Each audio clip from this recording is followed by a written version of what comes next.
我過去那死黨，早晚共對，各也扎職以後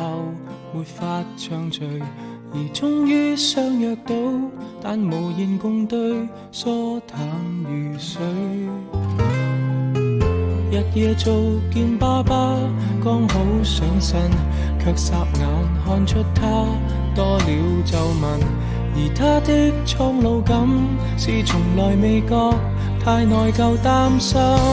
最心痛是愛得太遲，有些心意不可等某個日子，盲目地發奮，忙其實自私，夢中也習慣有壓力要我得志，最可怕是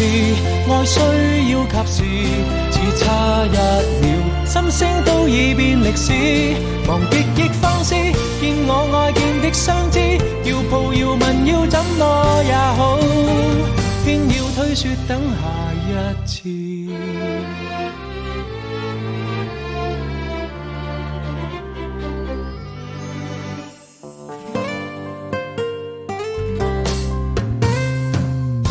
我也覺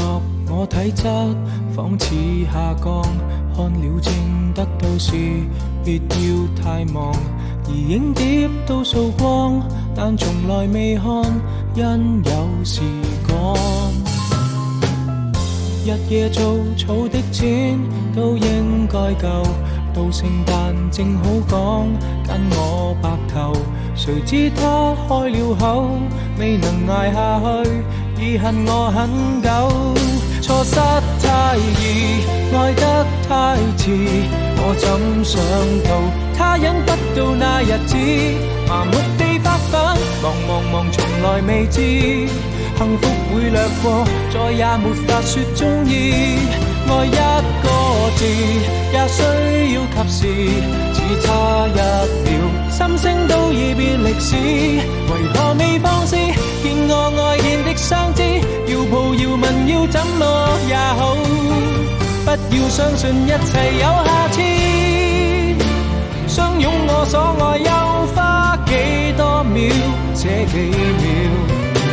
能夠做到又有多少，未算少，足夠遺憾忘掉多少抱憾，多少過路人太懂估計，卻不懂愛惜自身，人在發奮，想起他朝都興奮，但今晚未過，你要過也很吸引，縱不信運，你不過是人，理想很遠，愛於咫尺卻在等，來日別操心，趁你有能力開心，世界有太多東西發生，不要等到天上